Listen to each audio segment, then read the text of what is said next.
I'd like to know, please, exactly when the head office staff from Marconi House in the Strand were evacuated out to what they then called the little old works at Chelmsford. None of them ever went back, I don't think. Oh, you're absolutely right. It was soon after the start of the Second World War in 1939 that they first started, and most of 1940 they were moved to not the little old works but the large works of Marconi's in New Street. Yes. And it was in certainly 1939 and 1940.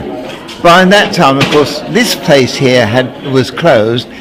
But some of the people from the London office in the Strand, which you're talking about... That's the one, Marconi House in the Strand. Marconi House, where the first national station, 2LO, was opened by Marconi's. They also moved to another secret place in... No, I didn't work here. I worked at Marconi House on New Street, and then subsequently, during my career, I ended up working in this building when it belonged to the Essex Water Board. So I didn't work for Marconi's, it was just pure chance. But you phrased that question and I suddenly thought, yes, I actually had worked here, but not for Marconi. Tell us your name. My name, Diane Richardson. And tell us, your father began at New Street. My father was Freddy Tapper. He was the pensions officer for Marconi's many moons ago. Your father's name? Tipler?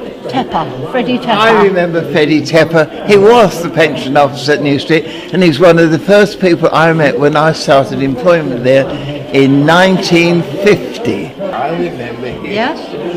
Small. With Bob Telford. With Sir Robert Telford. Yeah, that's him, of course. There. Yeah, that's my father. Which one is your father? Freddy Tapper and Bob Telford. Well, why did he? Was he getting a medal for some? I think he was getting a medal for long service. That's what it was all about. This was taken in the New Street Luncheon Club. Oh, is that? You knew where it was taken? And I could see it with the curtains in the background there. Yes, he probably is getting a long service award from Sir Robert, who always presented those awards. I think it was probably maybe his retirement, you know, because there's one there with him, Eric Lummis. Do you remember Eric Lummis? Yes, of course I do. He was in the accounts office, wasn't he? Yeah. Yes, this is probably a presentation of his retirement, which was taken on the third floor of the company building in New Street. Now, of course, demolished to make way for housing. And they are all his colleagues, either from the accounts department or the pensions department. And there's a younger one of him running at the Marconi Sports Club at New Malden. New Malden. New Malden. That was the place I was mentioning earlier, where a number of people during the war were not evacuated but sent from Marconi House in London to work on products which the company ultimately were producing for the war effort. Well, this is a lovely cachet of photographs. Yes. Isn't it? Thank you for bringing them. No, you're welcome. And also, what I do have here, they used to put on their own entertainment at the Marconi Sports Club. It was in New Malden, in Surrey.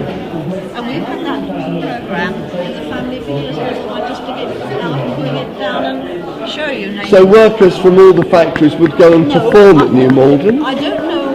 It was really more, I think, for the London staff and staff out that side, because I think Chelmsford had its own sports club up Waterhouse Lane. Oh, Chelmsford had its own sports club at Waterhouse Lane. Chelmsford had its own Marconi silver band at one time, and of course during the war it was workers' playtime, and consequently the silver band at that particular time, made up of Marconi people, also played in workers' playtime, which was broadcast, of course, from Chelmsford during the war. It sounds lovely. Like a Welsh mining village.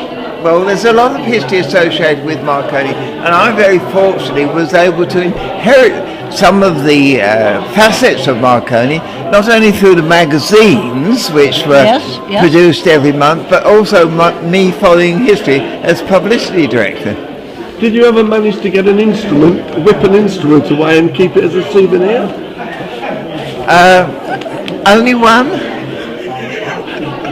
Yes, of course I did. I hived lots of things when I knew that the company weren't going to continue, and all those instruments, in fact, I had 2.5 carloads of books and ephemera, which I deposited at the Sandford Mill Museum for the Chelmsford Borough Council at that time, now the Chelmsford City Council. So there is a lot more Marconi memorabilia, as it were, saved and catalogued, and the public don't see it. No, because the access roads to that Sandford Mill is very poor. But it is open once a year, and I think this year, nearest date to Marconi's birthday, which is the 25th of April, the Sandford Mill Museum is open to the general public. 25th of April. It's the nearest Saturday to the 25th of April that the museum is open, either before or after.